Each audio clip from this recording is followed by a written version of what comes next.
Good evening, everyone, and welcome to the Adams Brothers Podcast. It is a pop-up podcast, so come on into the chat room and let's chop it up. 754-227-1986 is the number. If you'd like to get in on some of the dialogue, we'd like to welcome you to the hottest podcast in South Florida. No doubt the Adams Brothers Podcast is the hottest podcast in South Florida, Dade, Broward, Palm Beach County. Always bringing you some news and updates and information that the community and the counties, surrounding counties, can depend on. That is our passion. So again, welcome. It is the 4th of July Eve, the day before the 4th of July, Independence Day in America. Happy Independence Day to each and every last one of you out there. Saturday. I'm a little bit early because I'm off for the tomorrow for the 4th of July. So welcome everybody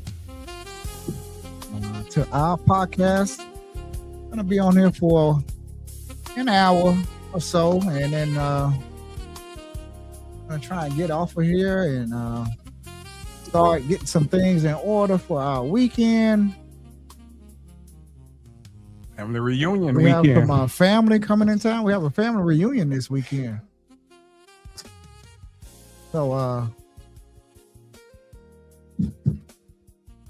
let's drop this down just a little bit so it can play softly in the background. So yeah, we have some family coming in town this weekend, and looking forward to that. Coming in from Georgia, Texas, all over Florida, which includes the Broward County family, the Palm Beach County family, the Dade County family. So looking forward to seeing my family this weekend. It's good to get together on your terms and not on terms that when God brings us together, and that's sometimes at a funeral. So I always say, let's get together on our terms before God brings us together on his terms.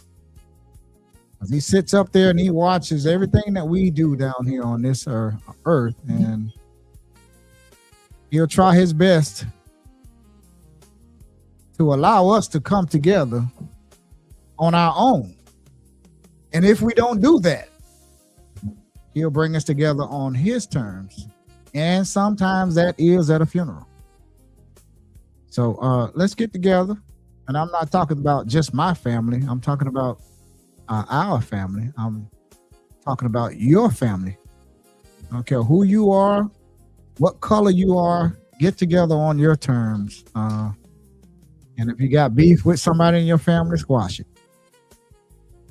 Whatever it might be something small that you've been mad with somebody about for 5, 10, 15, 20 years or whatever, squash it, man. The most of our days are behind us. The least of our days are in front of us. So we're not going to be here forever. So whatever grudges you may have, I'm not saying that you do have a grudge, but if you do, drop it and try to move forward. Somebody has to be the bigger person, man or woman, and hey, apologize. That's all I got to say about that there. We don't have any of that going on in our family, thank God. Not that I know of, but I'm just saying, because I know a family that is kind of going through something like that. Not going to call any names, but it happens in everybody's family. But moving on, I want to first, I would be remiss if I didn't bring this up first. Let's put a picture up. This is our friend, Bertha Mae Jones. Church member. She goes to our church at Greater Bethel AME Deerfield. She is married to Thomas T.J. Jones. Thomas T.J. Jones is the former commander at the American Legion Hall, Post 287 in Deerfield. His wife, Bertha, who you see right here on the screen here, Bertha, passed away on June the 26th. She had been ill, and unfortunately, she passed away on the 26th of June. We're going to miss Bert. She made the best collard greens ever. Yeah. Ever. Now, I know some people that can make some collard greens, but Bertha made some doggone good collard greens and string beans. Man, I tell you, when she made them, you could just about lick the pot. And she would always call us up and text us, say, hey, I got some collard greens. You guys stop by the house and always come by and get some of these collard greens, she said, because they're not going to last that long.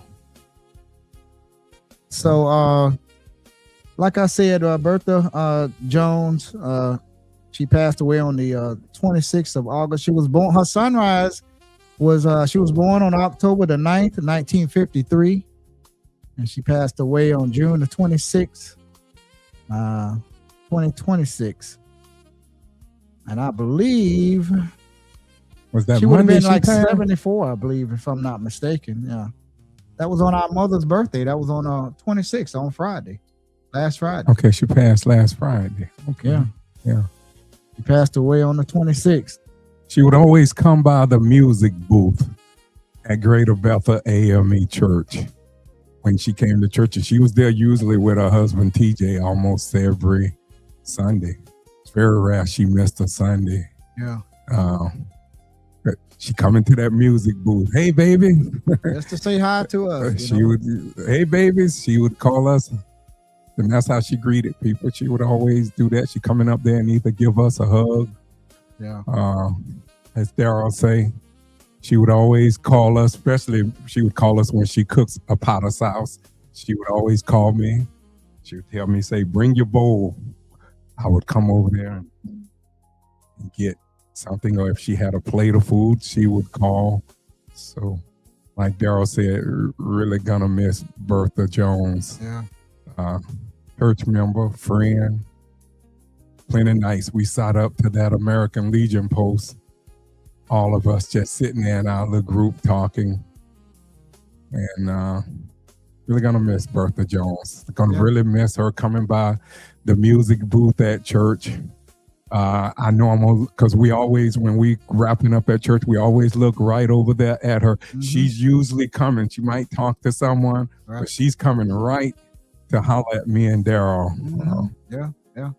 So we're gonna miss that, man. Gonna miss Bertha Jones. Looking over there to the right, yeah, she's always there to our right, and like Wayne just said, she would always stop by the sound booth. Well, we work the sound booth at our church and come there and stand there and talk to us sometimes 10, 15 minutes after church, She did.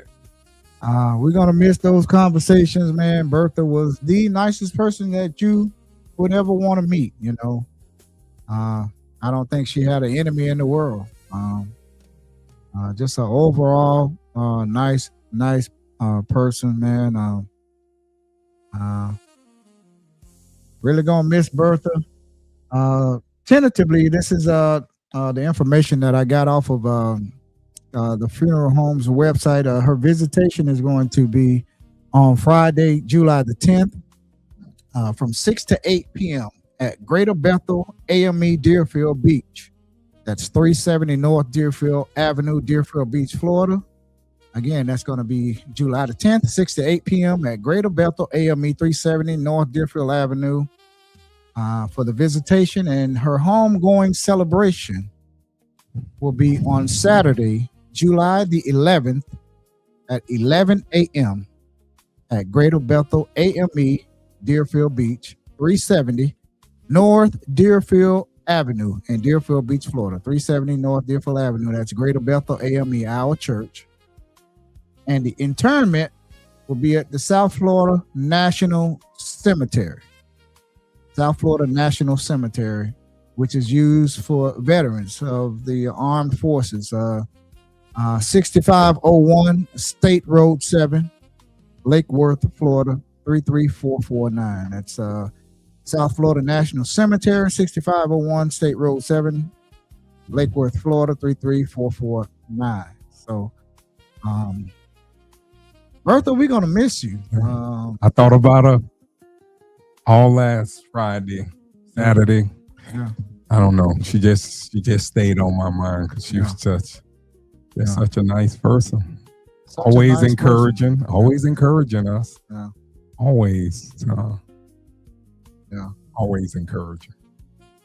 We're gonna miss Bertha, man, and miss seeing her up at the American Legion Hall at the events on a Friday and a Saturday night there. I worked a lot of nights with Bertha and TJ when I was DJing up at the American Legion Hall, Post 287.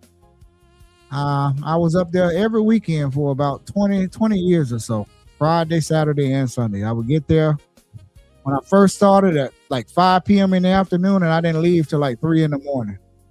Yeah, I Just remember those DJing, days. entertaining people twice my age, my dad's age, they were in their 50s back then. I was like 20, 25 years old up there playing for some 50-year-olds and 55-year-olds and 60-year-olds. But guess what? I had them dancing, and I wore them out every week, and they came every week to listen to me play faithfully. And that's where I met Bertha at. I knew her sister and her family. But I really got to know her at the American Legion when her husband, TJ Jones, was the commander at the American Legion. And she was, working there, of course, with her husband, working the door and everything else there on the weekends. And we spent a lot of hours, a lot of time out of our lives in that American Legion Hall on the weekends and trying to have something for the community and entertaining the surrounding counties. People came to the American Legion Hall back when I was DJing there from as far away from Fort Pierce and Miami. Some people said they came from Key West, and they would come just about every weekend, man. And I had the cars wrapped around the corner back in those days. So you and Wayne Yorker. Me and my cousin Wayne Yorker, cousin Wayne Yorker, DJ Pick, we DJ had Pick. and Marcus came along. Marcus Bradley, the maestro. He came along later on, about 10 years after us, and he joined us. And our nephew Larry, Skinny Johnson, and our nephew Wiggy Johnson. He came up for a little while. He was DJing with us, and then Roscoe DJ Scoot Singletary came in and he joined us too. So we along with DJ Scoot and DJ Baby Ray.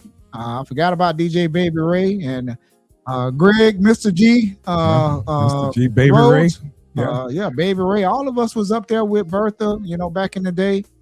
TJ, I'll never forget those days, man, and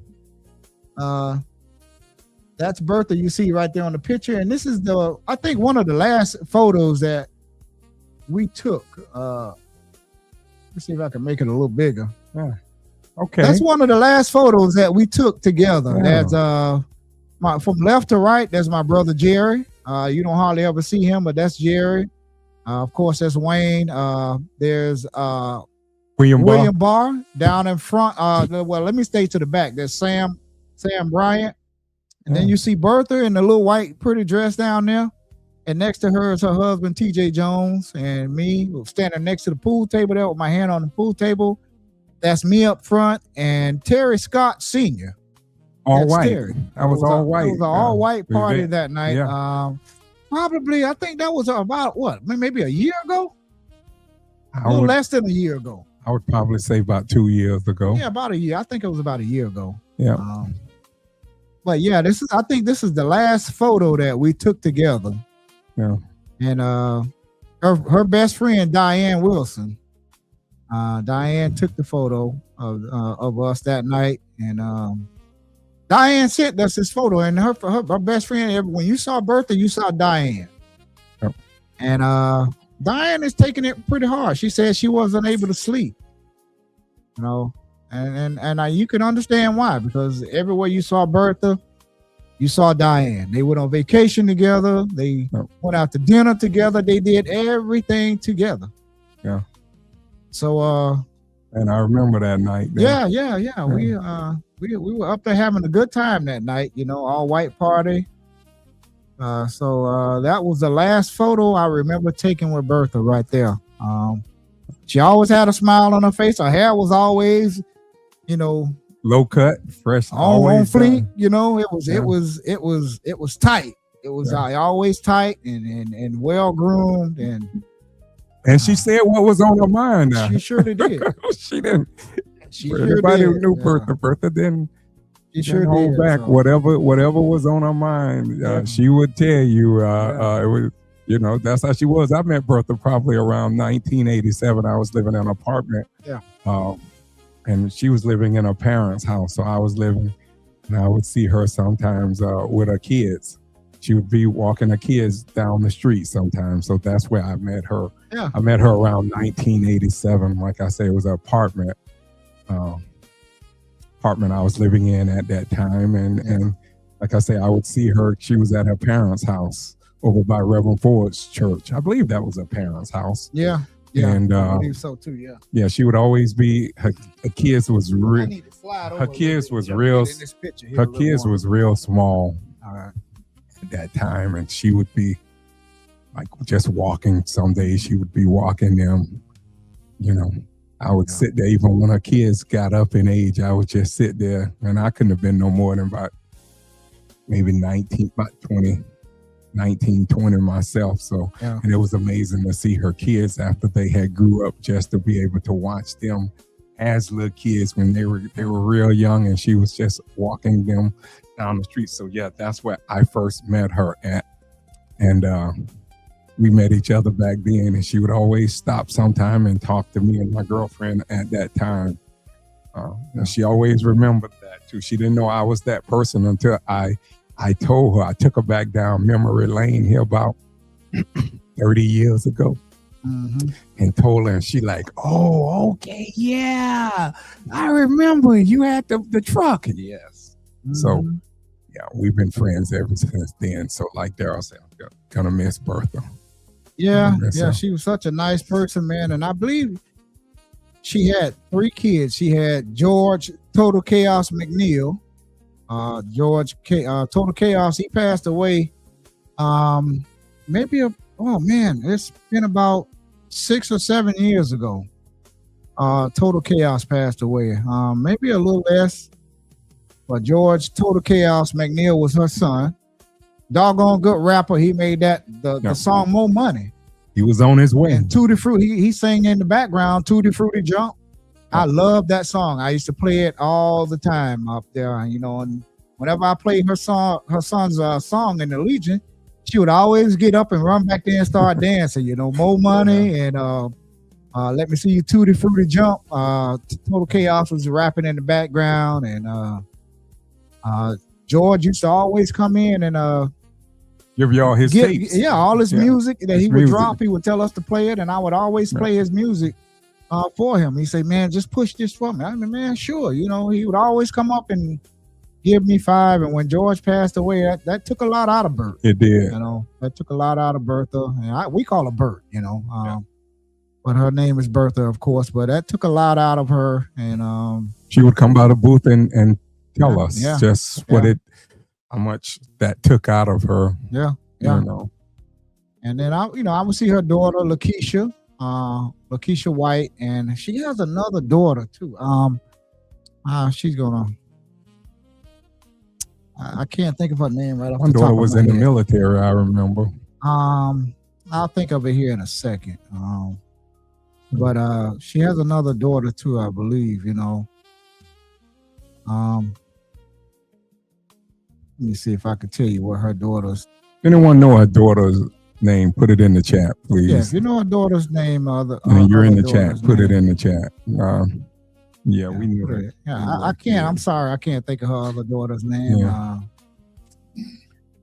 As good as I know her name, but I know George, Total Chaos. I know Lakeisha. I see Lakeisha come to church when she's in town from Yeah. time to time. I believe she's back here now. I believe. I don't run into her that often. But if you know Bertha's other daughter's name, please put it in the chat and remind us. Yeah, please put it in the chat for us. But our condolences goes out to the entire Jones family. Bertha's sister, her two McNeil. sisters, Miss Miss Dora, Lisa. Condolences goes out to you all, man. The whole Riley McNeil family over there. Our condolences, man. We're gonna miss Bertha. These pictures here we have with her, we're gonna keep these forever, man. You know, I don't know, man. No, nobody gonna ever top those collard greens that she made, man. Man, I hope she left the recipe with somebody, because, man, those were the best collard greens ever. And our church is gonna miss her too, because she did a lot of cooking. Her, Judy, and all the rest of the women. Miss Kit, everyone up there at the church, Greater Bethel AME Church. Kind of miss her. Good evening, Derek McKeever. Derek McKeever, how you doing, my brother? Thank you for those. Thank you for everything, for them beats, for the nice campaign songs, everything. Yeah, man, we're gonna get them up here pretty soon, man. We've been so busy, man. And I'm definitely been busy running around with my campaign, but we're just talking about Bert right now. Yeah. Thank you for everything, Derek. You're well appreciated, as we always tell you on our podcast with the music. He said, "Hey, one thing, she always had a smile." Yep, she did. She always had a smile on her face, and she used to, but she always had a smile on her face, and you know, always had good positive things to say, and you know, she used to always tell me she loved to hear me DJ, and you know, you always have the crowd up here, and I'll never forget those days, man. You know, hopefully, anybody got any pictures with Bertha from American Legion Hall? You could tag share them. Yeah, share them on our Facebook page in this post here. Put them, put them on this live post. I don't know if you can share a picture on here, can you? I think you can leave a picture on there. I believe you can. I don't know. I think we're open for comments. But I've never seen anybody put a picture in there. Really? Yeah, just think about it. I don't ever remember them putting a picture in there. Oh, weird. You're probably right. But try it if you can. If you can't, just inbox it to us. Adams Brothers Podcast on at Facebook. Gmail. Yeah. Or you can email it to us at adamsbrotherspod@gmail.com. It's on the bottom of the ticker here. The Gmail, the email address is our Zelle email address as well. So yes. Yeah. So rest in peace, Bertha Mae Jones.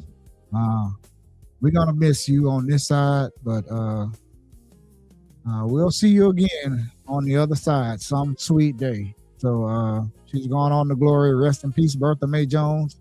We're gonna miss you. So we're gonna move on from this and go on to some more stuff that we have here. We have podcast coming up next week. We're gonna have Mr. Dale Holdness. Maybe you can tell him a little bit more, because you've been talking to him, Wayne. Former county mayor. I remember he was the county mayor. He was the county commissioner. Dale Holdness. He's running for congressman in district. What is that? 20? That's district 20. Yes, that's district 20. So it's a lot of people in that race at this time right now. But yeah, we're gonna have Dale Holdness 5:30 p.m. next. I believe that's next Wednesday. Wednesday. I believe it's Wednesday. I think you told me Wednesday. You said you asked me did I have anything. Was I clear for Wednesday? Yeah. So I believe it's Wednesday at 5:30 p.m. Yeah, I p.m. want to just confirm it. Yeah, next Wednesday, July 8th at 5:30 p.m. We're gonna have former county commissioner and Mayor Dale Holdness. Dale is our guy. He's always been our guy. He's always been there for our podcast. So I'm just saying he's my guy. Let me say it like that. He's always been there to help me with whatever I needed in the past. And so we're going to have Dale here next Wednesday at 5:30 p.m. We reached out to Debbie Wasserman Schultz campaign. They gave me their card at Juneteenth. She told me I contacted her campaign manager, gave me his phone number, chief of staff, whatever he was.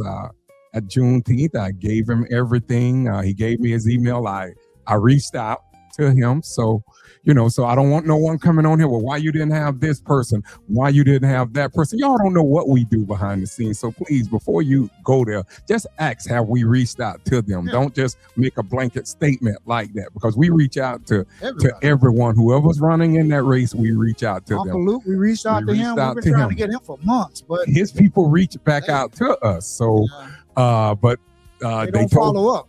Well, he told us, remember, he told us just be patient. He'll get back with us. But the election is like 6 weeks away. I mean, right. So, yeah, well, you know what? I corresponded with him on 3 or 4 different occasions. I have the text. I have everything. I have our correspondence. So it's up to them. I mean, like I say, we reach out to everyone. So we're always going to be fair and balanced here. So I just wanted to let everyone know that we did reach out to the Wasserman Schultz campaign, and we did reach out to Uncle Luke's campaign, and Dale. We did reach out to Dale, and Dale responded back, which he has been on our podcast even when he was county mayor and when he was commissioner. He was on, even when he was on here when he ran against Sheila Scherflis McCormick before. He just barely lost that by like what, 5 votes or 3 to 5 votes or something like that. But this just shows you that every vote counts. Every vote counts, like the late Jesse Jackson used to always say. Every vote counts. So when you think your vote don't count, it really does. Yeah. So we're going to have Dale hold this next week on Wednesday at 5:30 p.m. And then right after that, we'll more than likely do a pop-up podcast where we just talk about any old random subject. We don't have any subjects on our pop-up podcast. We can talk about anything. We try to keep it short and move on, Try not to stay on one thing too long unless it's necessary. Yeah. But yeah, we got him coming up. We have a Palm Beach County candidate. He's running for school board. We have him coming up maybe next week as well. We might have 2 podcasts next week. Hopefully the Uncle Luke campaign Uncle Luke Campbell campaign will get back with us date and time. With the date and time. We can schedule Uncle Luke. Yeah. Wasserman Schultz, David Wasserman Schultz. If you're out there watching, we know they all watch our podcast. So get back to us. We'd like to have you on the podcast to see what your vision. We have a lot of good questions we'd like to ask you. We're known for tough but fair questioning. So be prepared. Whoever you are. I don't give you Uncle Luke, Dale Holness, Debbie Wasserman Schultz, Sheila Scherflis. You have to. You come on this podcast, you have to be able to answer tough questions. And I did reach out to Sheila Scherflis campaign as well. Actually, when she was at the Black Heritage back in February, I talked with her on our way out with security. I believe that was. I'm going to reach out to her again. And I reached out to her just recently. I just reached out to her maybe a week ago. So we're still waiting. But we're going to ask you the tough questions now that are pertinent to your campaign, just like I hope people. Yeah. It's my time. People, ask me those same questions. Yeah. We can have a Q&A right here live. You can put when they want to ask you anything, they leave questions in our, comments in our inbox and everything. We'll do a Q&A on here live. And we can bring them on live. You want to call in, and do you want to come on? We'll send you an invite. I'm open anytime. We'll send you an invite. We'll send it, email it to you, and we'll bring you on. Bring you right on video because we can call in. We could send something right to you immediately, and we can bring you right up on the on the screen. We have that capability, so that person can see me. Because I don't want trolls all on here, just sending crazy stuff. Because you get people doing stuff, just doing spiteful stuff. Yeah. But I like to be able to see the person that's asking me questions. I would like to be able to see them, and if not, that's okay too. All right, so let's move on to there was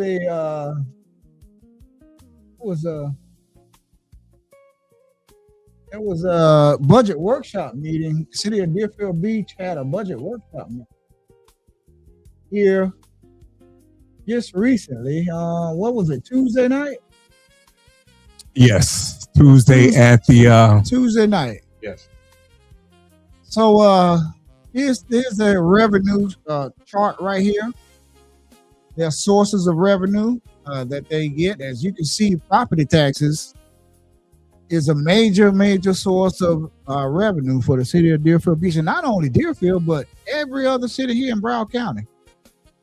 Every other county in Broward County. It's going to affect them as well. But you can see Deerfield relies heavily on that property tax. Oh, yeah. 34% of that. Our budget is a big pie. Yeah. You can see that big pie right there. And you can see 34% of that pie comes from property taxes. So property taxes is going to be on the ballot in November. A lot of issues, even from Deerfield Beach, is going to be on the agenda, on the ballot. So people pay close attention to when November get here. Yeah, it'll be on the ballot, and you'll get a chance to vote. It has to pass with 60% of the vote. Yep, got to meet that threshold. There's a threshold that it must pass. If it doesn't meet that 60% threshold, then that property tax relief that's going to be phased in over a 2 or 3 year period, it won't pass. Some people say they're in favor of it. Some people won't be. But with that much money missing out of a budget, I think it was about 16 to 18 million, something like that. Where they going to make that up from? So where they going to make it up from? Look at this revenue source chart here. Franchise fees, everything probably going to utility go service taxes. They'll raise the special assessments, events fees, sales taxes, public safety financing, other financing sources, which could be anything, licensing, permits, and other taxes. All of that's going to go up. Intergovernmental revenues, funding for capital projects and maintenance, franchise fees, fines and profit. The red light cameras, of course, that's going to be a major source of income. Charges for services, garbage pickups, and all that stuff. They may cut back on some services. They might cut back from 2 garbage pickups a week to 1, and 1 bulk pickup a week to 1 a month. And Daryl just saying that's They a may possibility, do that. That's right? a possibility. I'm not saying that they're going to do that. So don't nobody run back and say they heard us saying and Wayne said they're going to cut this and cut that. We're not saying that. Listen closer to what we're saying. We're only saying these are possibilities. That's right. Administration fees, 4%, and hey, it can. All of these, your water rates, all of these things can go up. Mm-hmm. And then they're of course forming their own police and fire department, brand new police department, brand new fire department, and plus we understand now that the water treatment plant out west needs to be totally rebuilt. Yeah, I think I'm saying that. Is it totally rebuilt, or does it? I don't know if either or. It's gonna have to be. It needs some upgrades, right? Serious upgrades. Either or, it might have to be replaced, upgraded, or whatever. So just like Daryl saying, just stay vigilantly on that. So, and just think of it. Where are they going to get that money from? How do they build things like this? By what? Going up on taxes, fees. This revenue source chart that you see here, those percentages you see there will go up. Yeah. The 10%, the 5, the 10, the 2, the 1, the 2, the 8, the 4, the 2, the 5, the 7, the 4. would have to go up. They all would have to go up because they would be missing that 34% if that passes in November. A lot of people I know told me that in District 2 told me they will vote They for will that. vote for it, you know. So I have talked to people. I'm not trying to convince them one way or the other because they have to do their due diligence and they have their reasons for voting yay or nay. But it's going to be interesting. Like they say, the devil is always in the details. Always in the details. And Oh. what that does is shift the responsibility from the county of well, not really. It shift the responsibilities back to the city. Right. And what the city has to do is say, okay, the county is not going to give us this $18 million that, you know, that passed by law. So how are we going to make up that $16 to $18 million that we lost in property taxes? What do you think they're going to do? For the state. What do you guys think they're going to do out there? Huh? They're going to raise these revenue sources up to make up and compensate for that shortfall, that property tax shortfall. That is exactly what they will do. Okay?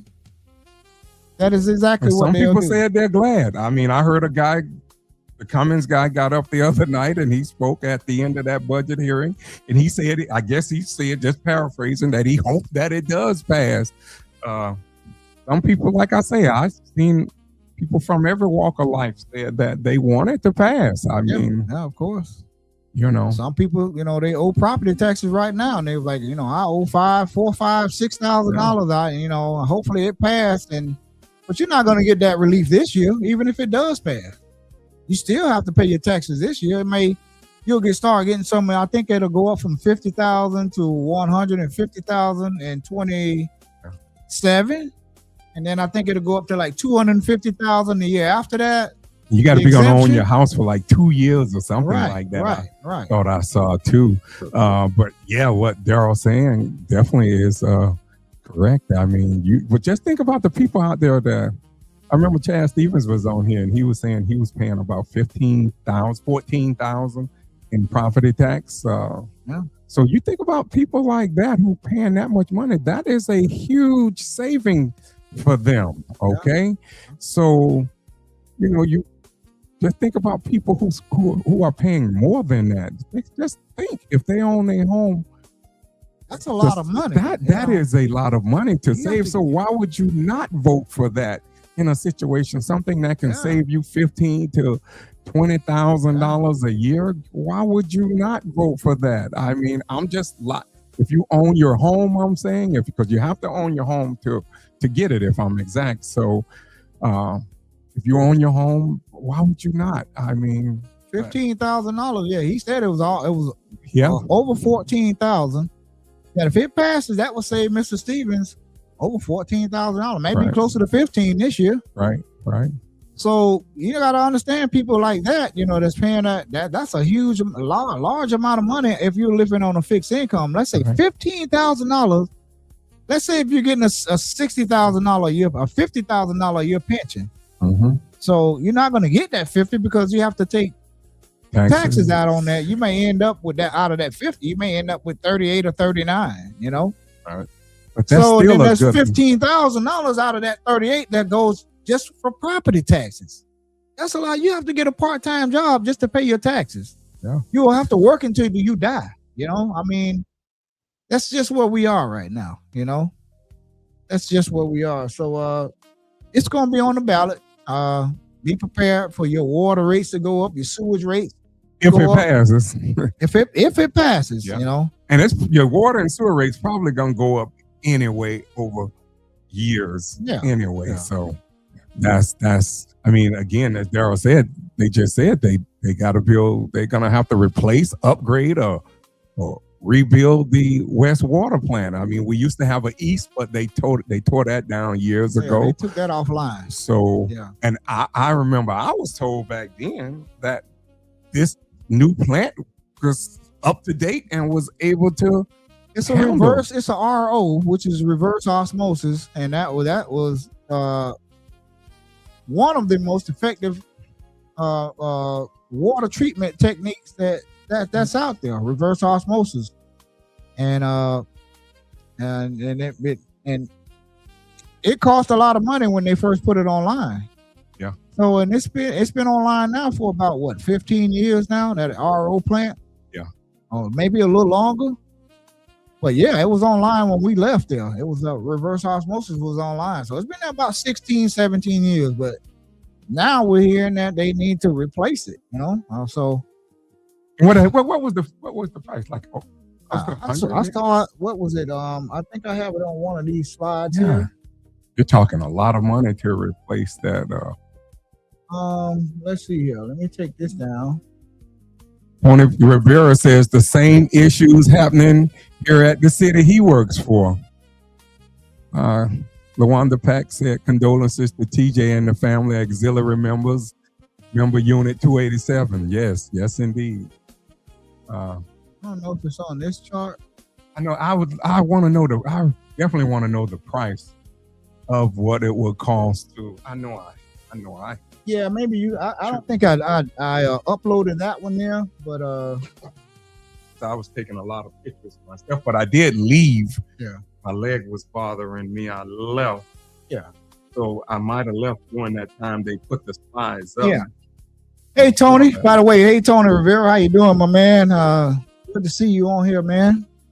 But Tony, what are they? Riviera Beach up there. What are they having, Tony? Like budget shortfalls, or do they need to build the water and the sewage plant in the city that you work in? Is that what it is? What you're saying, they having the same problems there? Because I know the property tax, that's going to be all around the state. So yeah, it's going to affect everybody. Every city, every county in the state of Florida, every city and every county in the state.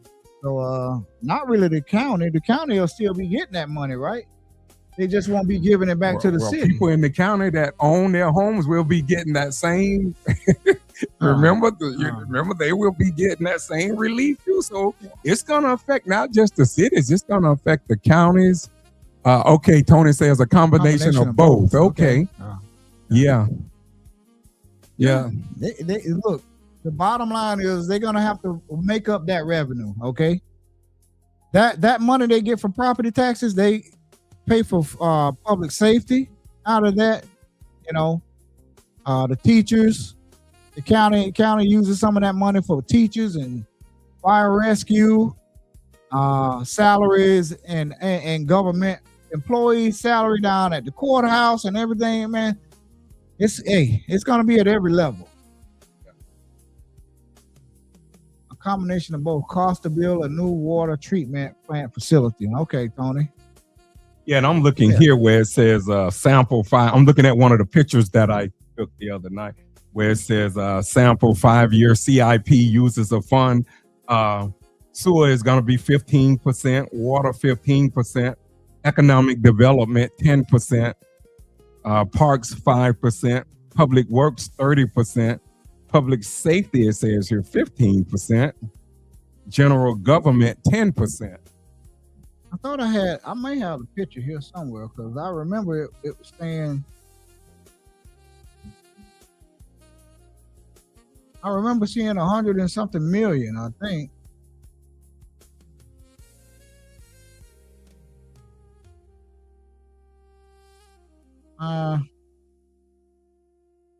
Or was it down at the I don't know where I saw that. But right now, total, we have about $27 million in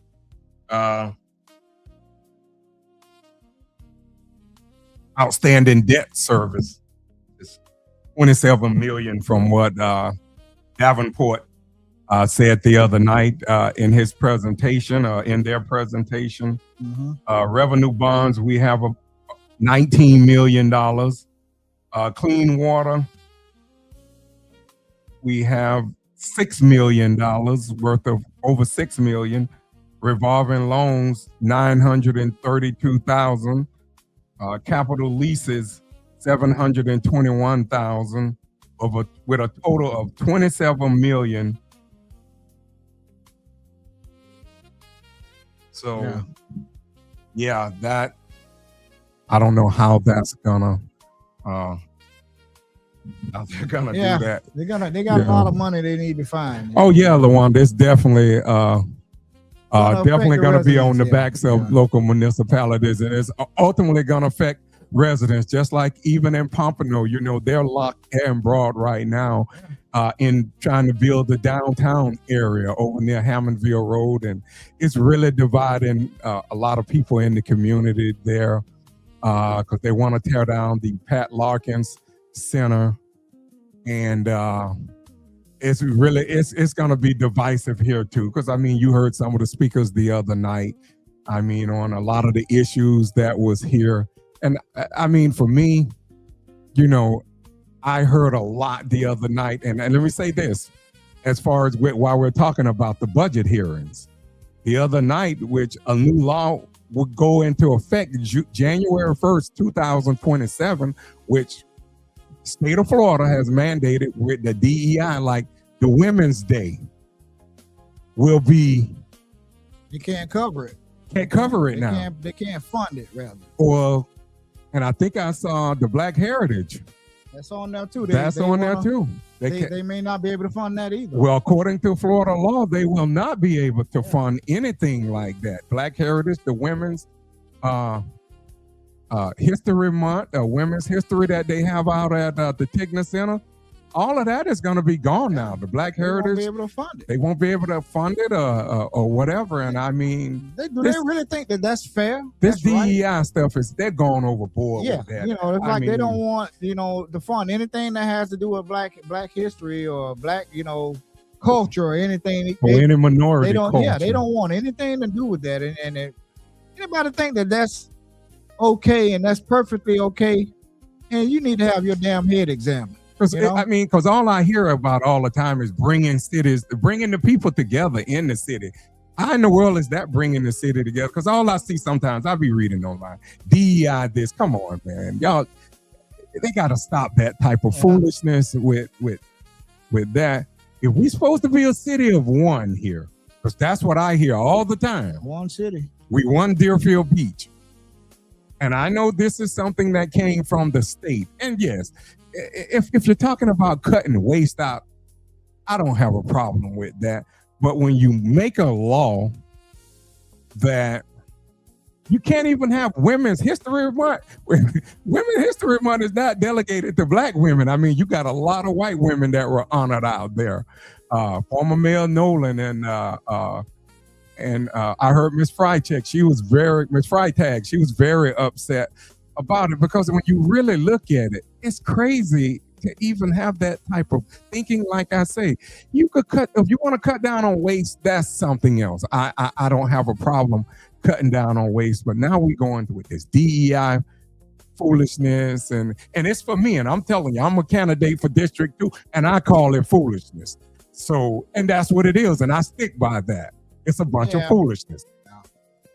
When they're talking about not funding Juneteenth, and next it'll be MLK Day, you know, and we pay our taxes, but our tax dollars can't go towards Juneteenth or MLK Day because of the laws that the governor is making. Then again, if anybody out there really think that this is totally fine and we don't need to know anything about our history and everything and this and that, blah, blah, blah, then you really need to go have your head examined, you know? Really. And it was, I was at a place, and it was a lady asking me, did I know about General Grant? She said President Grant. And I said, you know, people were sitting there and they were like, yeah, I told her, yeah, General Grant. And she was like, and she asked me what school I went to. I said Deerfield Beach High. She said, they taught you that at Deerfield Beach High? Well, they taught us a little bit about, you know, that he was a Union general, famous general who became president. But a lot of, when it comes to history, I was reading that myself. I had my mom, my dad could tell you, I was reading about history when I was 6, 7, 8 years old. So I learned all that myself. I never waited for Deerfield Middle or Deerfield Beach High to teach me about American history, American government, and Black history. I seek that knowledge myself. So she was surprised that I knew. It was funny. She was surprised I knew who when I said General Grant, you know, and she was like, it was just funny how just thinking back how she said, they taught you that at Deerfield? Beach High? Yeah, they taught us a little bit. It was very minimal about General Grant, but he was very famous in the Civil War. Right. Yeah. They did teach us some things about that, and they taught us a little bit about Dr. George Washington Carver. A little bit about Dr. King. It was Dr. a paragraph or two. But now they don't even want you to bring that up. Right. I mean, again, do you all really? I mean, seriously, do seriously. You think that's fair? Do you really think that's okay? And some people probably won't want to answer that, but it's fine. You don't have to answer it on here. I'm just saying, really, do you think that's fair? You should want your kids to know about history, total, the good, the bad, the ugly. And it's like they don't want people here to know about, yes, black people was enslaved. Just pay your taxes and shut up. We're not going to teach our kids about your history. Black people were enslaved here. That doesn't mean because you learn about it in school, you hate your country. Because black people fight in the army every day.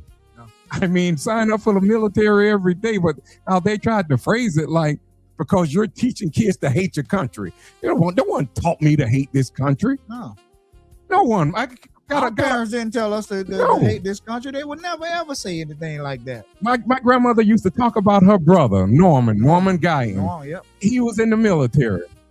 And the story she told us about him, how he served honorably in the military. No one can teach me about hating this country, but I also need to know the good, the bad, and the ugly of the history of this country.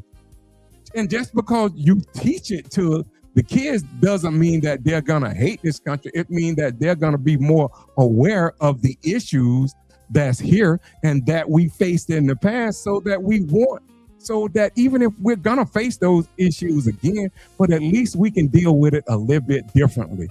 Maybe it can be done differently the next time. So to hear all of that at the budget hearings the other night was disturbing, was really disturbing to me on a level of being a black man, a proud black man. And then, I hear this again about property taxes, about who pays the most property taxes. Of course, District 1 and District, I would say 4, probably gonna pay the most property taxes because their houses are assessed at a higher value. Yeah. My house right now is assessed at over $507,000. So I'm paying taxes on over a $500,000 house. I mean, I have homestead exemption, but when we go down that road comparing about how much taxes a person pay, you can't sit on one hand and say we are united city over here, and then over here we go to talking about how much property taxes we acknowledge. I'm sitting here acknowledging right now that District 1 and District 4 pays the most taxes here in this city. We acknowledge that.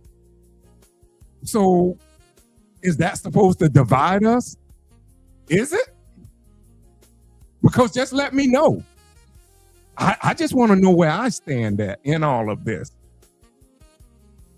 That's all I want to know.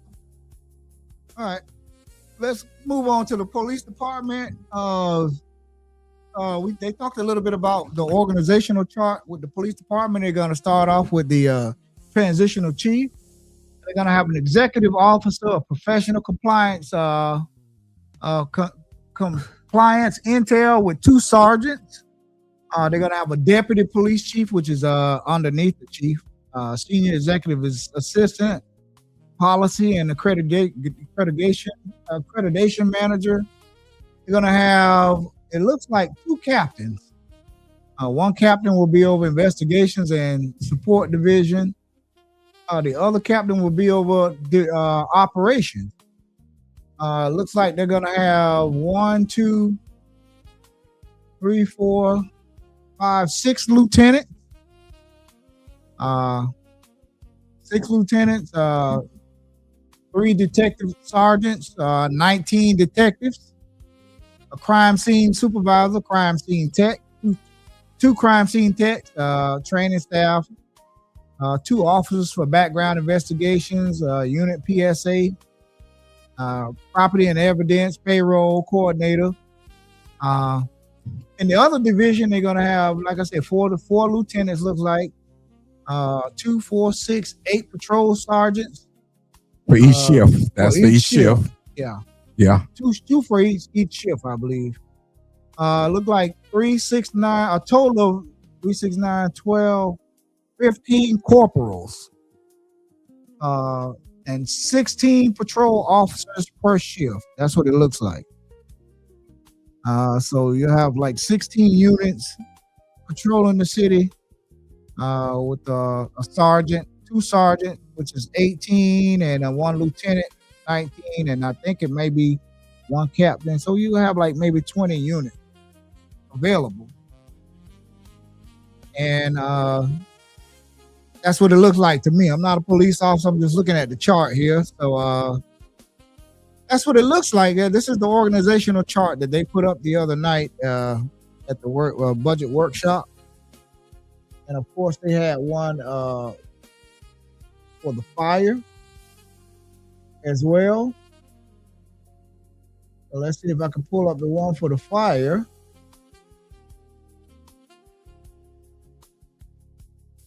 So this is the one for the fire.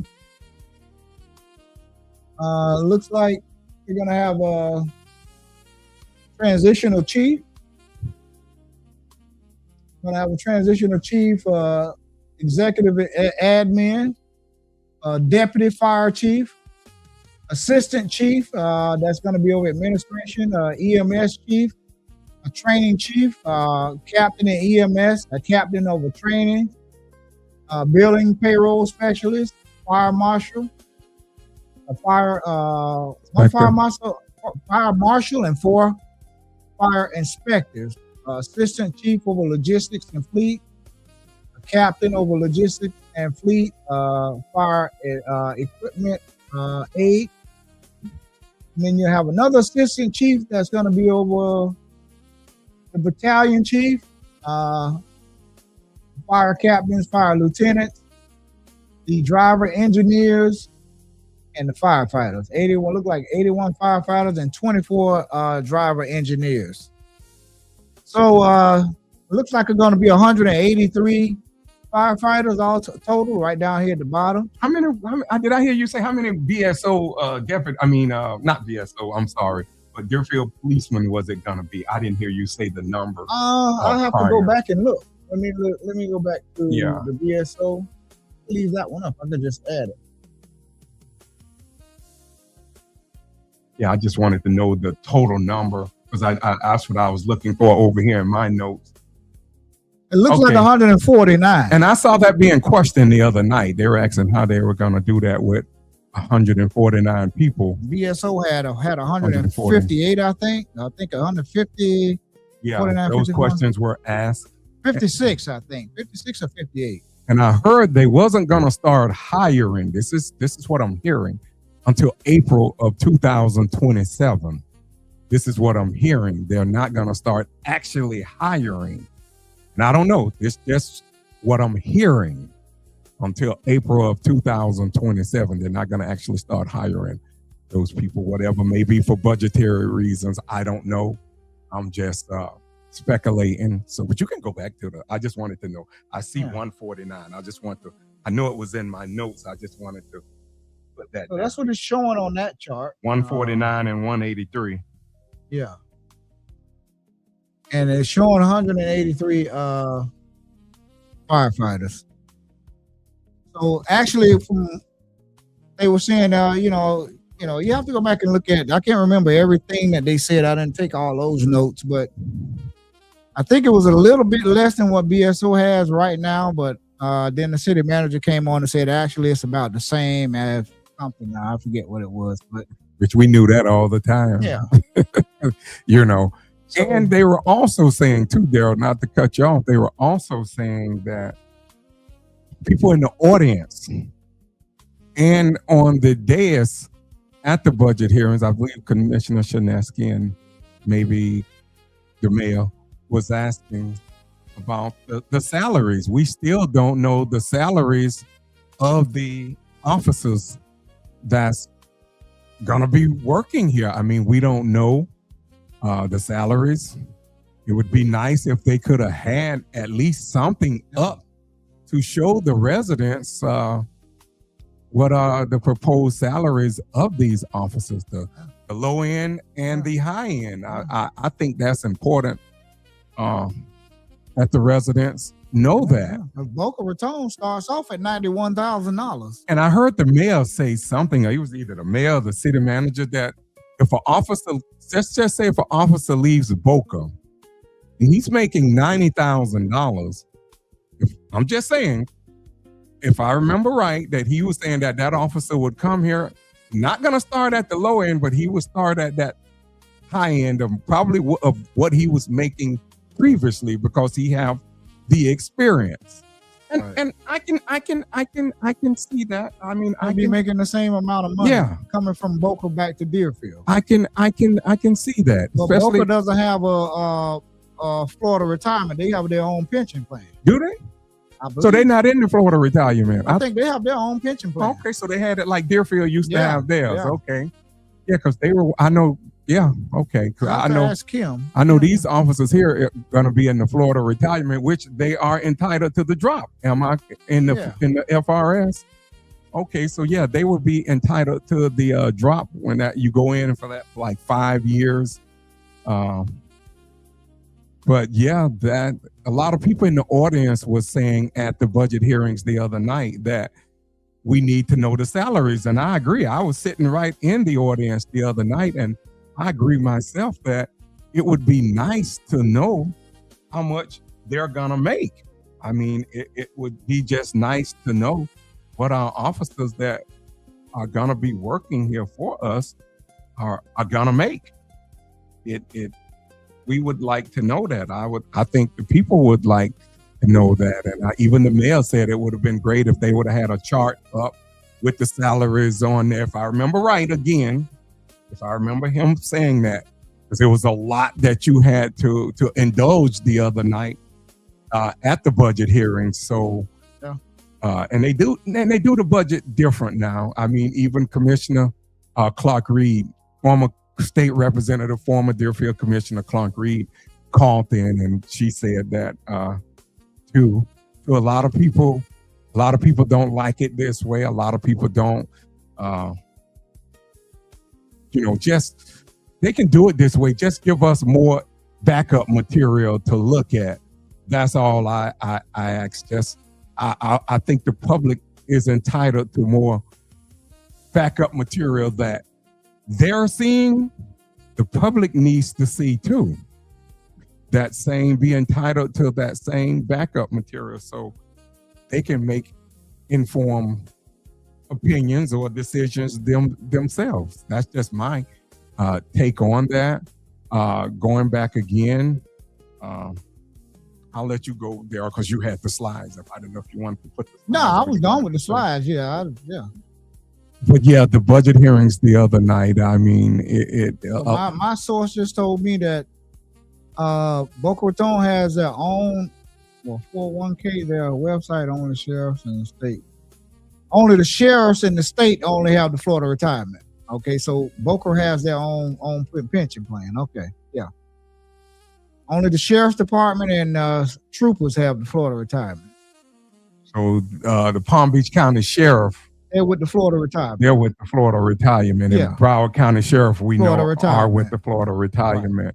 And we also know the city of Deerfield Beach has put their officers in the Florida retirement too. So we do know that's the route Yeah. they're going. They're not going to go their own pension plan. Well, that's good. I think like that's they a good did. move right there. Put them in the Florida retirement. Yes. Yeah. Yeah. So that means Definitely. other officers from the sheriff's office or highway patrol, they could come here and move their Florida retirement. It doesn't change, you know. Yeah. They'll still be in the Florida retirement. So yeah. Oh yeah. Yeah. Yeah. It is a mess. It's gonna Yeah, it's gonna be a mess. You know? it's gonna be definitely to sort this out here come next year, especially next April when I heard they're not gonna officially start hiring officers until next April. I don't know how true it is. It could be true, could be not. That's just something that I was told. I don't know. Yeah. I'm not privileged to that information. I'm just saying it could be, but it's going to be interesting. And as we're being told, the big hits to the residents of Deerfield Beach are not going to come in year one. It's going to come in, from what I'm hearing, probably year 2 and year 3.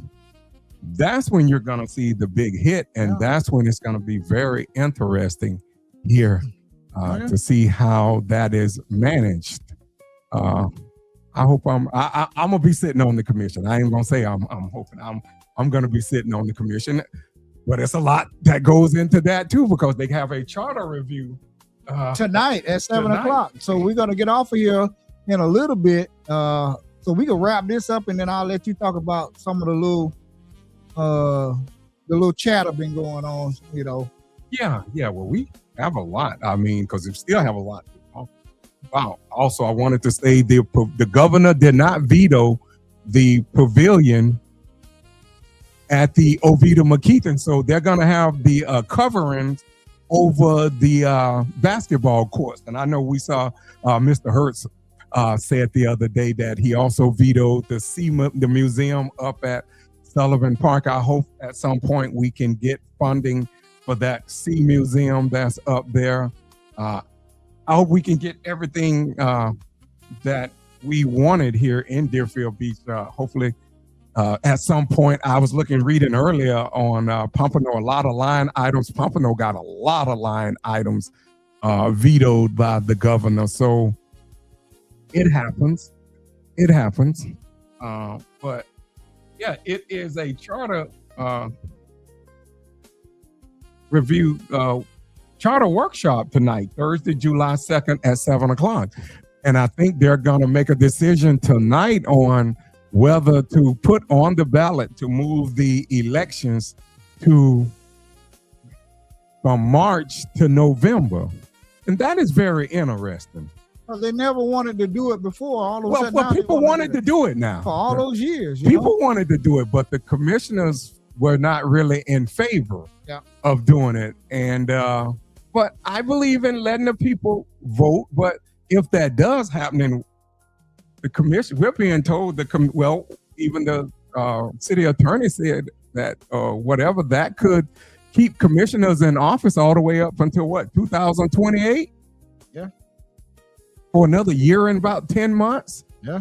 So I have already launched my campaign. I don't think me and Joe Miller, they are the only one that has officially launched our campaign so far that I know of.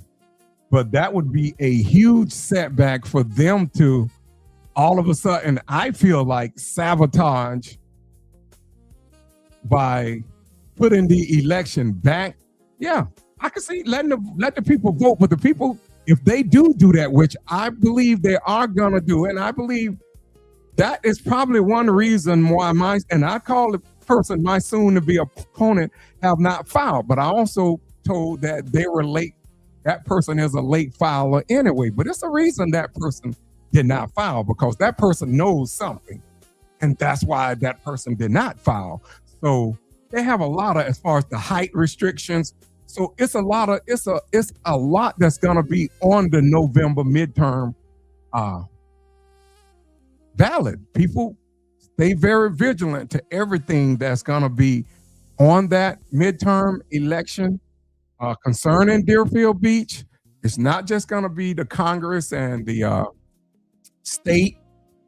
It's gonna be a lot of Deerfield Beach stuff on there. And if they do move it, which I suspect they will put it on the ballot for the voters in Deerfield Beach to vote on as a charter amendment, people need to vote no. Because if you vote yes, that means that the current commissioners will stay in office all the way up until probably 2028. I would probably say March of 2028 or March or November of 2028 or whatever. And like I say, I have already, I got money already out there, so like I say, again, it's a charter review a workshop here tonight at 7 7 p.m. p.m. Yeah. at Deerfield Beach City Commission Very, chambers. very important. You should be watching online or go to the. If they show it online, They should. I wonder, is it gonna? I mean, something like that, something important like that, always should be shown online. Yeah. It should be. It's a workshop, isn't it? It's a workshop, but they it just should showed be. the workshop the other night on Zoom. So why wouldn't they want to? Because put one this was a online? budget, and one was a budget. Well, if they don't And- put this up, that won't be proper good transparency there. We'll see. We'll see. Also, at the budget hearings the other I night, think they will. I hope they do. That Give them the benefit of the doubt. We'll see.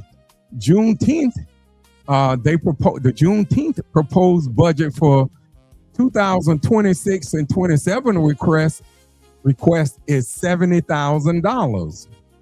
Over $7,000 less than this year. Right. Which one of the colleagues up on the desk was saying that that they were trying to figure out why people didn't show up. And well, there's a number of factors. Tell them something. Tell them. I'll tell them. I mean, it was from what I'm hearing. They shouldn't From have what never had. I'm hearing, too, it's a few things. Number one, the lack of the known acts. I mean, the acts that are out there, people, yeah, they're good people. I'm not downing them or anything. But go out. How about going out trying to get some national acts where you might spend a little bit more money within that range? But how about try doing that? And then I'm also being told that whatever the Black Heritage Committee comes up with recommends the city. I'm hearing, this is what I'm hearing, that the city is sabotaging it, or whatever you want to call it. I don't even know if sabotaging is a good word, but the city is not going with their recommendations. It's being stopped right there. So, I mean, I don't know. I'm just here. I'm a messenger. So you can get mad at me all you want. I'm just the messenger here saying what I'm hearing. That's what we're being told. That's what we're hearing. That's what we're being told, that whenever that committee, the Black Heritage Committee, comes up with something, the city staff is not going with their recommendations, and they're doing their own thing. So it's a lot of components in there. Why you're only seeing 600 people? They counted 600 attendance there. Was 600 people they there? had it a week before. They had it a whole week before Juneteenth. Right. So you want to know why people didn't come? That wasn't the proper weekend for Juneteenth, and now it's in jeopardy of the law. We had the governor sign that due to DEI, they might not even be able to fund it. Right. It's a good possibility that it'll be striked out. Everything that could be. Everything that has a black face attached to it won't be able to be funded because of that law. And again, you think that's right? If you think it's right, it's okay. That's your opinion. Think it's right, then we giving ours on our podcast. This our podcast. Damn it, I don't think it's right. So we say whatever we want to say, and we don't think that it's right. It's not right. I mean, again, I go back. We always told here, this is one city, because I always hear this. Whenever someone say something, I always hear someone come back and say, well, we're one city. Okay, well, if we're one city, I want to see those same people come up and speak up for that Women's History Month that they're talking about not being able to fund, and the Black Heritage. So if we're one city, I want to hear from those one city people now. Let's not have hypocrisy there now. Yeah, they can speak up for it, but the law gonna supersede that whatever they have to say anyway. Let's see them. What the governor signed. Right, and unless it's challenged, according to what the city said at the hearings the other night, I believe the city manager or someone said, unless it's challenged in a lawsuit and has a stay, it's gonna go into effect January 1st. I think the city manager said it might not affect it now because we're in the process of budgeting it for next year. But as of January 1st, 2027, they won't be able, if that law remains intact and not challenged legally through the courts, that's going to be the law of the land now. And it's already showing that they want to give less money, $7,389 less than this year. How about getting better acts? It's proposed now. This is proposed. Yes, it's proposed. And they didn't do the tents with the families. I heard that was very popular. So Yeah. I don't know. I mean, you know, it's a lot. I as a commissioner, and I know I can't tell them what to do. They're not going to get me like that. I know proper protocol. But going through the city manager's office, I will work closely to make sure that whatever hurdle is in the way, that hurdle is going to be taken out. I will work closely through the city manager's office to make sure whatever the staff is doing, that got to go. Don't pull that on me. I'm just telling you again. I'm giving you fair warning, and I'm look. My brother always try to say, hey, you know, try to stop me. No. I'm just giving you fair warning that we're gonna operate in a totally different vacuum than what Commissioner Preston did. I'm gonna do it by the charter, and I'm not gonna break no law or go try to micromanage. But through the city manager's office, I'm gonna make sure that this Juneteenth or whatever MLK Day is gonna be well attended. I'm gonna take a hand in it. I'm not gonna sit back and allow just the city staff to do that. Something like that comes through my district, I'm gonna take a hands-on approach. And no, I'm not, again, I'm gonna go through the city manager's office because I know the protocol to take.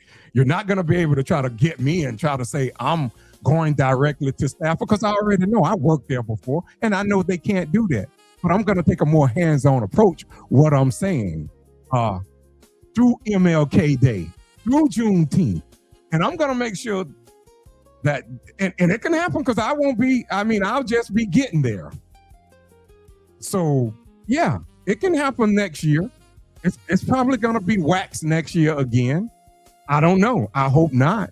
But I'm just going to take a more hands-on approach. That's where I'll leave it at. Okay, well, that's good. So we have comment Michael Estrada said, that's great to hear.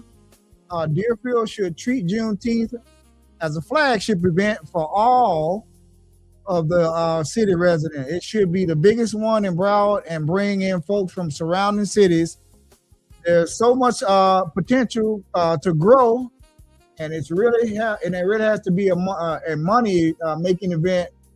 The same way we treat 4th of July. And I agree. And Mr. Estrada spoke on that the other night. There's a comment right there from Michael Estrada. I agree with you 100%, Mr. Yes, Estrada. he spoke on that at the budget hearings, and I believe his wife, she spoke on that a little later. And I look forward to talking to you, Mr. Estrada. I really do. I want you to know it's no hard feelings towards me.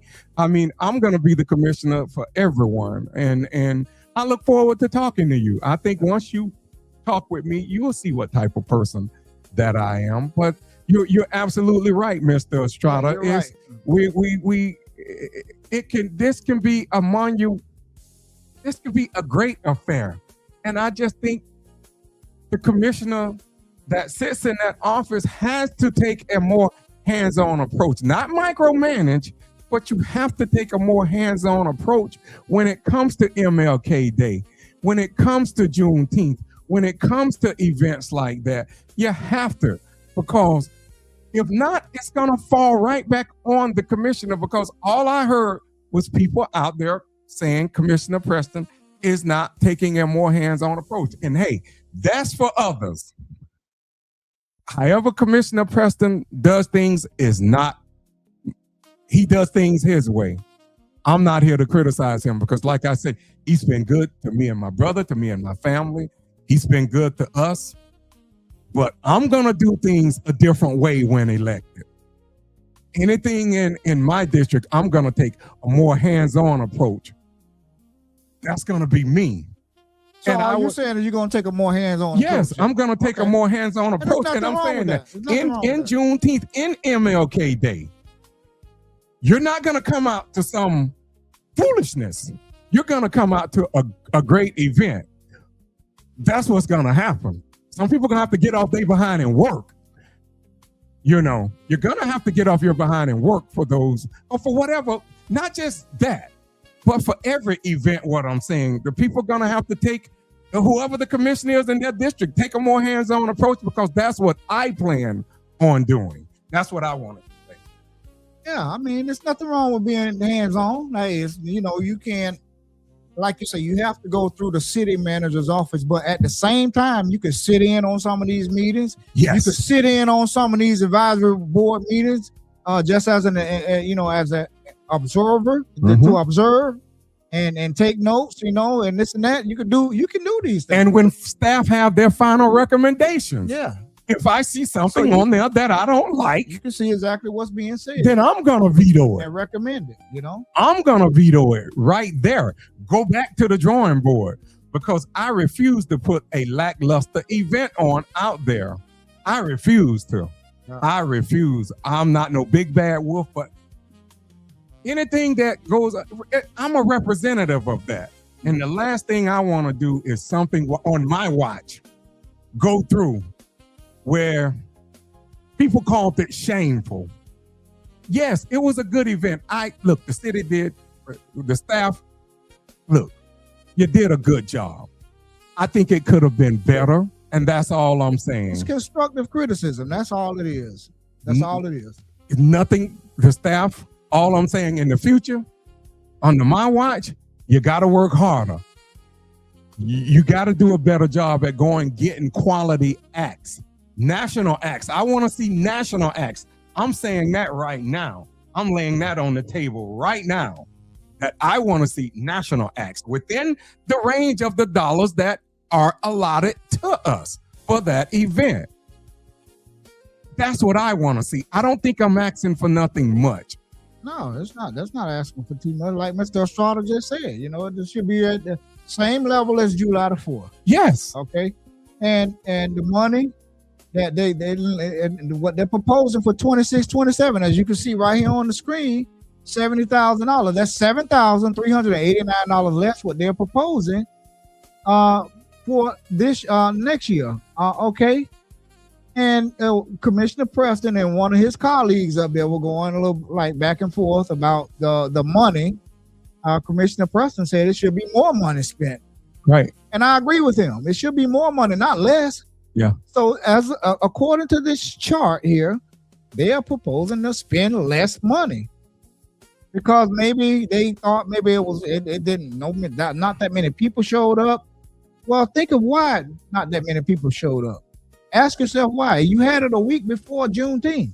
And listen to the public. Listen to the people that's on those boards. Because again, I'm hearing the people that's on the board is not being listened to. I don't know how true that is.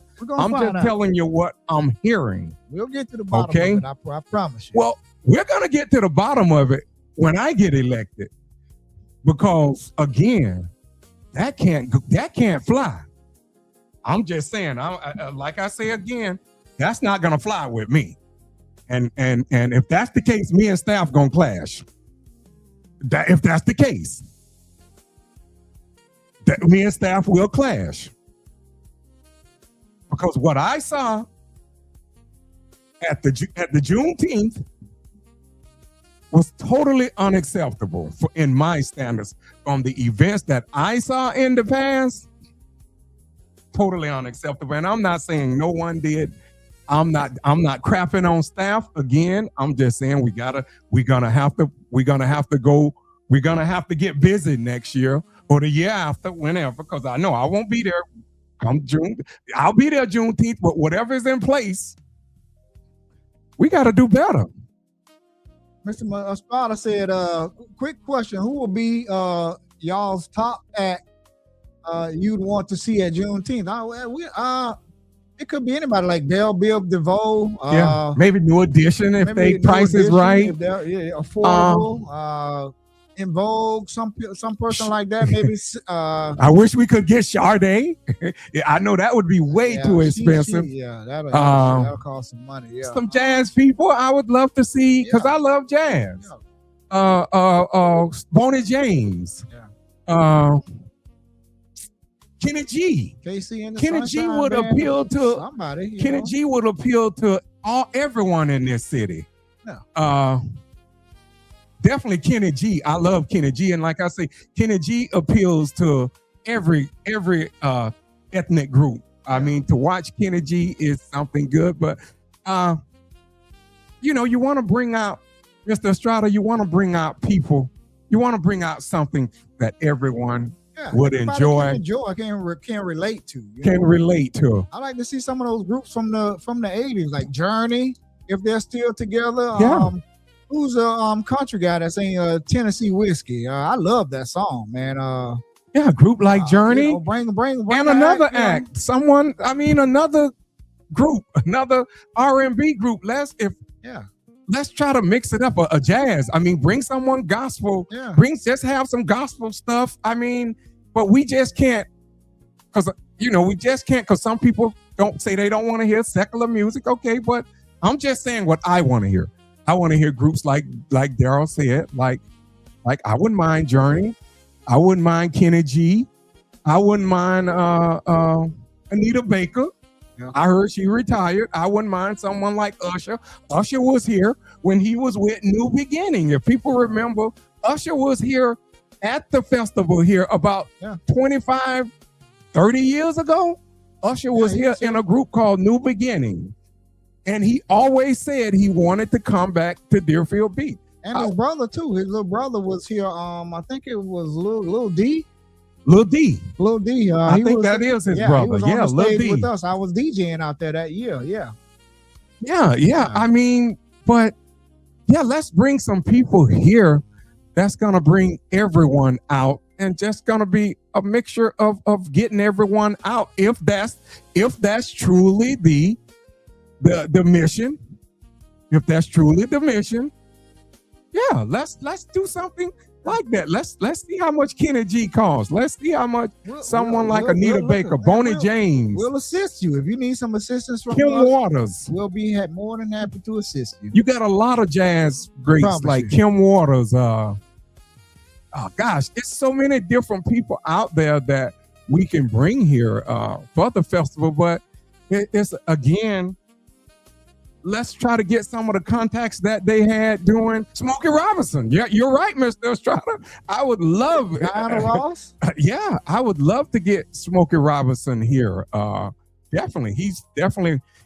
I'm from that generation there with his music exactly. I'm not from his generation. He's a lot older. Kirk Whalum, that's who I Kirk was Whalum. Kirk Whalum. I love him. Kirk Whalum, George Benson. You got Shaka Khan, you got Shaka Diana Khan. Ross, a group that we had here before, Keith West. To get the Temptation, they're still touring. The OJs might be at the end of their career. Yeah, there's a lot of they've been at the Mango Festival before. But it's a lot of good people they can reach out to. Some of the acts, that we can get here. We want some music that everybody can relate to and enjoy. Motown and music, The local acts are fine.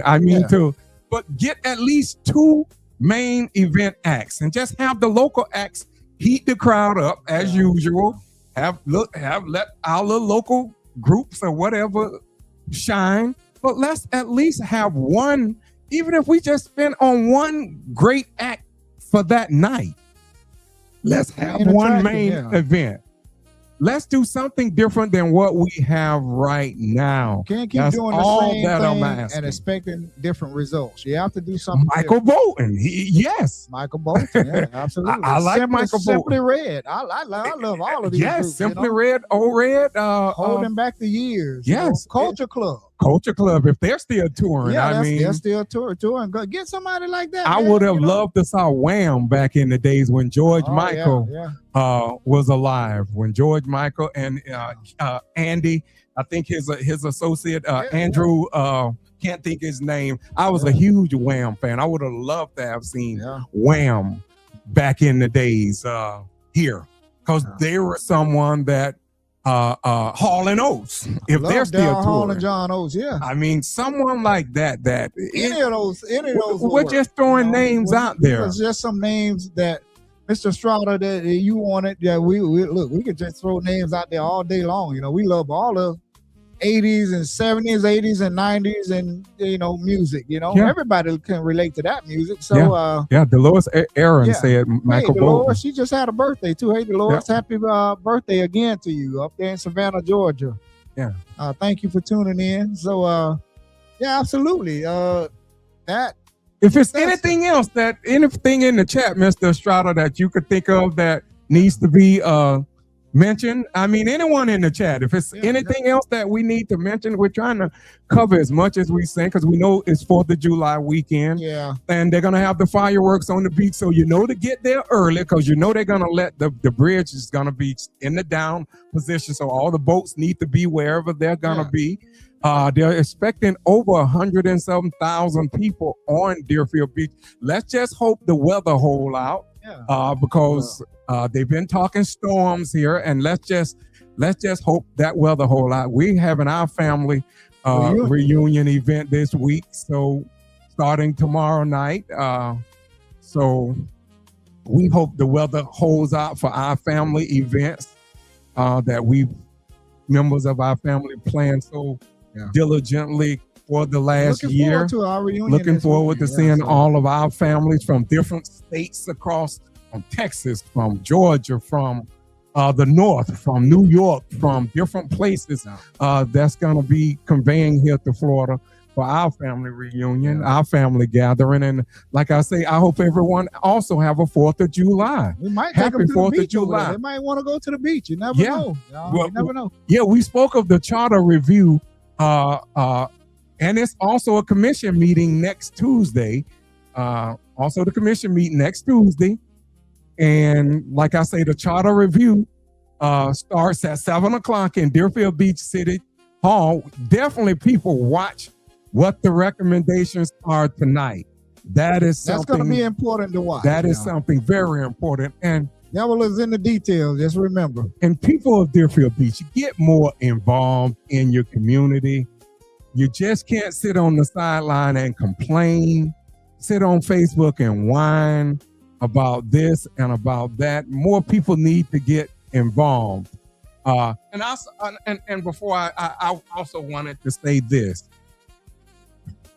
You know, when I first started my campaign, if you go back and look, the first thing I said in my campaign was that I wanted to keep this campaign clean. If you go back and look on my first postings, that was what I said. I wanted to stick with the issues. I still want to stick with the issues. Well, I'm the only one that filed in this district, as from what I know so far, in District 2. But that doesn't stop people that are gonna run and their supporters from saying nasty things behind the scenes. And let me say this. The campaign, even though the other person has not filed, the other two people have not filed, that person is behind the scenes going rogue and saying nasty things about me, and it has gotten back to me. So of course, everyone say, well, take the high road. Well, it's only so much as a man you can take, okay? So I didn't call no name. People know who I'm talking about. That political operative that operates here in Deerfield Beach. Everyone know who I'm talking about. So when I strike back, now it's a problem. Oh, we don't need to go nasty. We need to keep this campaign clean. Well, did you call over there and tell that person that? Because I'm quite sure you spoke to that person before a call was made or before anything was said. Look, let me say this. In the lines of John Rambo, to Colonel Trotman, on the movie Rambo, they kept pushing. And you didn't what? And I held my ground. That political operative and his associates, and there's a bunch of them running around District 2. We know who they are. We know that former commissioner. Yes, I'm talking about one of them is that former commissioner who took the Packer Rattlers away. She's saying all kind of things. And yes, she's not running. So people might say, well, why are you focused on her? Well, she's running her mouth. So if you indulge in that type of behavior with your political operative friend who's running, who plan on running, then I'm gonna strike back at both of you. So you're fair game. So again, in the words of John Rambo in the movie First Blood from 1982? You kept pushing. And you You didn't drew do what? You drew first blood. Oh, that's what I was Y'all trying to- drew first blood. Y'all drew first blood, not me. So now I'm striking back, and I'm going to continue to strike back at both of you. So I would advise you to go have a seat and do things the right way, because you're running around there talking about my personal life, and you're talking about stick to the issues, because that's what I'm going to stick to. So this is just my warning again, because I don't want to hear you're two black men, y'all shouldn't be talking. I don't want to hear that. He should have thought about that when he's running around here, running up to people, talking, telling people, oh, I know you're going to vote for Wayne Adams. Keep my name out your mouth. Anyone that know me, I'm 59 years old. Anyone that know me from high school, from middle school, from elementary school, know I'm a laid back, quiet guy. Usually when you see me, I'm by myself. And I always say this, I'm the most outgoing introvert you will ever meet.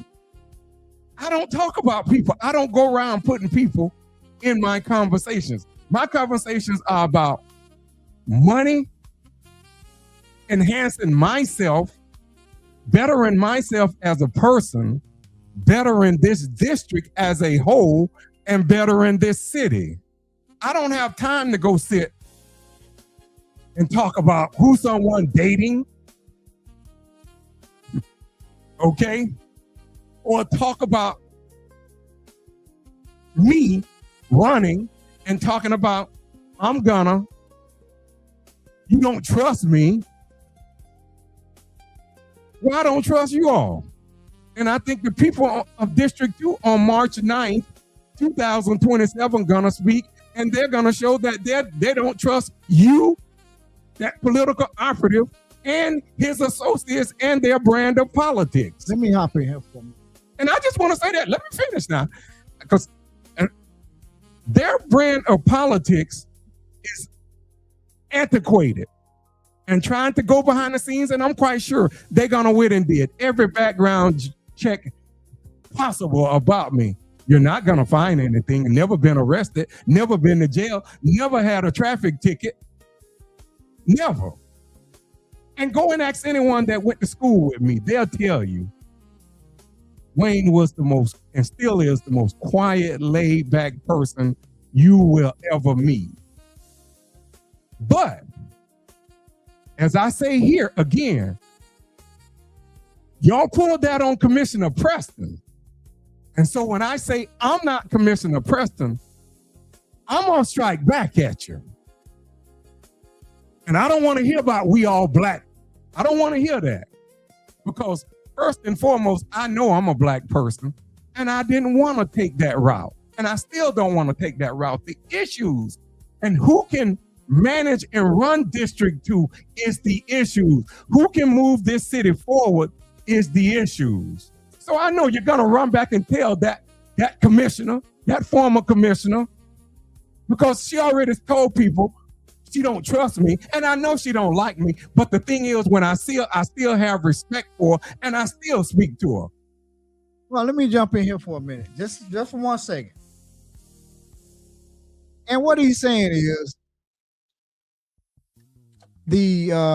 his future opponent has been saying things. It's been getting back to him. I've been getting calls, and our parents as well, our mom and our dad. Okay, you don't have to take our. And I told the person, you don't have to take my word for it. You can ask our parents. They'll tell you straight up without sugarcoating anything. Yeah, people are coming up everywhere we go, telling them about what these people are saying about your son. And like what he's saying is, it's only so much that you can take. You can sit around and not say anything and take the high road. Eventually, you're going to start hitting back. Okay? I'm not running for office. So that's why I'm letting him do all of the talking, you know? So I'm not a commissioner. I'm not a politician. I'm not running for office, or at least not yet.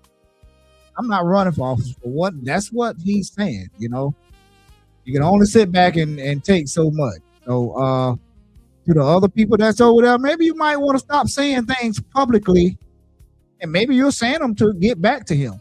But when you say things publicly, you already know people are going to take it back. The same people that you all talk to, we talk to. Okay? And that's all I'm going to say. The same people you all talk to, we talk to. And those same people that you say that you don't trust, Wayne Adams and this and that, they come right back around, trust me, and tell us everything that you're saying. That's all I got to say. But that commissioner who's out there running a mouth, as a kid, when me and Daryl, when my parents first moved on their street, on Fifth Court. Not their street. That street. Fifth Court. They were always coming down there talking to us as kids. They know what type of people we are. They know what type of family we come from. And to sit here now and come back and say mean-spirited things, when you were in office, I didn't attack you. Matter of fact, I told you I would work with you. The only thing I didn't like that you did was when you took the pack of rattlers down because of your own personal differences. That's where I had a problem at that time. But it was nothing personal against you. You could have probably still been commissioner right now. But your emotions got the best of you. You was this Christian woman, but you let the emotions got the best of you. The Lord. So yeah, I know I'm not gonna let them distract me, because like I said earlier, Miss Aaron, was that don't let them distract you, brother. Stay on your truth and look out for the people. Don't give them the shine, whoever they are. Lois Aaron. Well, I'm gonna call them out, because we call names in 2026. Okay? And I didn't call their name. But again, that political operative, that political pimp running around District 2, who's been running around District 2, bringing all these candidates here for money. That's all that person do. They all about money. Yes, I said that. And whoever don't like that, the hell with you. Okay? Calm down. No. Don't tell me to calm down. The hell with them. Because they're not going checking those people over there who's saying all those nasty things. And like you said earlier, it's only so much you could take as a man. Yes, I all my life, I've been able to feed out negativity. My focus is bettering this city and this district. But I'm going to strike back at you. I'm not Michelle Obama and President Obama about going high. I tried that high road here. Like I say, when I first said that I was running, people had all kind of excuses. Oh, you're not known. No one know you. Yeah, we know your podcast. You're not out and about. You're not doing this. You're not doing that. You're not showing up at events. Well, the same people that said I wasn't showing up at events, I don't see y'all at none of those events. And I'm at almost every event. From the budget hearings to City Hall to Memorial Day. I didn't see any of you who's saying that I'm not out, but y'all can go and have those criticisms, and those criticisms are fine. Constructive criticism is fine. I'm okay with that. But as I said in my ad the other day, I put myself out there, start making myself visible, start using social media, start doing public outreach. And now you want to say my campaign has took a negative tone because of the political pimp and operative running around here, running his mouth, him and his associate? No. And I calm down. So it's not even about that. It's just that you only so much, again, that you can take. And so this is my venue. This is my venue right here where I can vent and I can express myself, where I don't have to worry about someone having BSO remove me or someone shutting me down. This is my venue. Yes, I'm cool, calm, and collected. Like I say, my brother, everybody who know me know. Every time you saw me, I'm by myself. I don't bother no one. I mind my own business. I could care less what the next person is doing or who they doing it with. I can care less. Put the focus back on this election. Not about running out telling people about everyone you encounter that you don't trust me, you and your associate, that commissioner, who's like a two-faced snake, that former commissioner. That's what she is. And go back and tell her, because y'all go back and tell her everything that's said on this podcast. So go back and tell her. She'll watch it herself. I've been nothing but nice to that lady wherever I saw her at. God is my witness to that. Wherever I saw that lady at, wherever I saw that political operative at, I have been nothing but nice to them.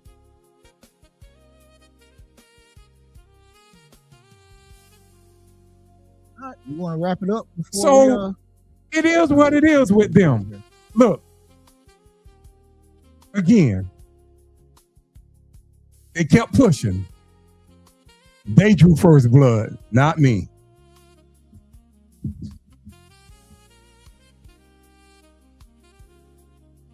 Remember the charter review meeting tonight.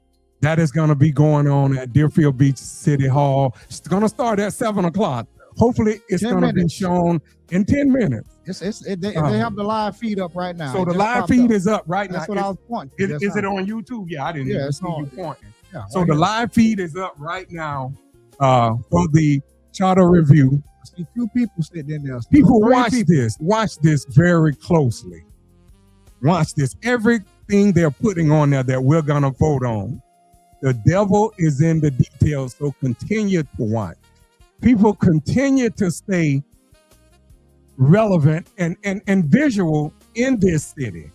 See what Thomas Nolan said? Thomas Nolan said, it's a marathon, not a sprint. Keep your head up and follow your heart. And I will. And thank you. And hey, I want to thank you, Thomas. And I want to thank everyone. Thomas Nolan, Matt Pelletieri. Matt, I know Matt. I put everything up. Whoever want to donate, it's on our podcast page. I'm going to put it up on my Facebook page. It's on our Facebook Adams Brothers page. Anyone who wants to donate to our campaign. But before I leave it, I would be remiss to thank everyone that has reached out to me. I got people as far away from Fort Lauderdale, Pompano, that has reached out with the outreach, with the data, with the analysis that's helping me, that want to help me win this campaign. People believe in me. They know I'm for real. Folks, I'm the real deal. I'm not going to sell this city down the river. I'm here for the people. I'm from Deerfield Beach. I wasn't born here, but my family is here. Most people came from the 60s.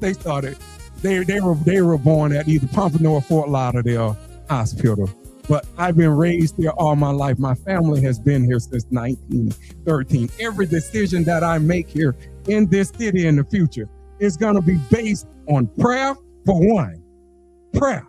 Me praying to God, asking God to show me, to make the right decisions. And for the well-being of Deerfield Beach and this district and this city as a whole. I'm not going to go there and just make something I want something. I want to be that commissioner that listens to the people. But again, I want to thank everyone that has reached out to me doing data, doing everything that has reached out to me, that believe in me and want to see me. Believe me, you will never go unnoticed. The phone calls, the calls that I had with people, they know who they are. I don't have to name drop. They know who they are. And I'll tell you this, you put me in office and I swear I'm not going to let you down. I'm going to work my tail off for this city, for the well-being of this city. Just give me an opportunity. Yeah, you saw me get upset That's not upset. You keep You- saying you upset. That's saw not me- upset. That's passion. That's passion, but you I see always say that. you see me Passionate. get upset. No, that's not upset. Right. You see It's the him being passion. passionate. Person can only take so much, okay? Especially when you know I'm a God-fearing man. I don't bother no one. And I want to say that. And again, tune in to the Charter Review. It's up right now. It's on YouTube right now. Watch The live that. feed is up. The live feed is up right now. There's also a commission meeting on Tuesday night at Deerfield Beach Commission Chambers. 4th of July. Y'all have a safe 4th of July. Please, those fireworks, please be careful with Those them. quarter sticks of dynamite. Don't start holding Please. those things in your hand. You're gonna end up blowing your hand off. Don't even buy those things. We saw what happened to Be Jason careful, Pierre Paul some years ago. We saw what happened to him from Deerfield Beach, football player, NFL player. They were with the Tampa Bay Buccaneers, I believe. Still, he was with them last year. So please, everyone, be careful and be safe. Have a safe 4th of July. Have a safe 4th. Just be safe out there, everyone. People traveling, everyone's traveling, coming here about. Just be travel. Everyone, be patient. Parking spots. Look, we don't need no one getting killed over no parking spots. Let's just everyone just try to be patient with each other, and let's just everyone just try to find humanity in whatever that we do. That's all. My brother have something to say. No other better way to end the podcast. Dolores Aaron said it best. Never seen the righteous forsaken. And Dolores, you're absolutely right. You see my brother, he start getting, that's not being angry. You got to know him, okay? That's passionate. Don't mistake being passionate for being angry. The furthest thing, we're not angry people. We're passionate, and this the same way you see my brother speak now. When we work for the city of Deerfield, we used to go in the office and we'd be in the meetings. We used to speak up the same way with passion, not being angry. Yeah, they called over to the city manager's office and told us it's the Adams brothers. They're out there. They're causing all the problems. But that was, and Thomas Nolan, your mom will tell you, man. She was the commissioner and the mayor back then. We spoke with passion, and we still speak with passion right now to this day. So again, all I'm trying to say is, don't mistake my brother getting passionate on this podcast. Don't mistake that for being angry. He's not angry or mad or upset. That's passion. And again, you can only throw rocks at a person so many times before they're gonna start throwing back. Okay, so that's all we got to say. The workshop is tonight at 7 p.m. It's 6:56 right now. We're gonna hop off of here and put this equipment up. Thank you all for tuning in tonight. We're gonna be back next week with some more podcasts. They're holding us next week. Thank you all for tuning in. Dolores Aaron, all the way from Savannah, Georgia. Thomas Nolan, Michael Estrada.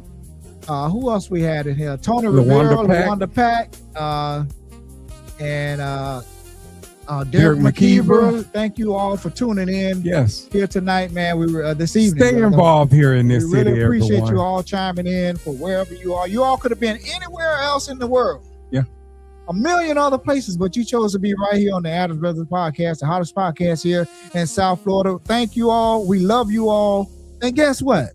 Guess what, y'all?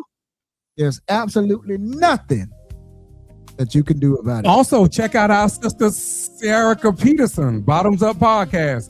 I don't know, she's Going probably on right getting ready now. to go on here 7 soon. p.m. So check her out too. Go back and watch the playback if you don't watch it live. But please, people from Deerfield Beach residents, please review.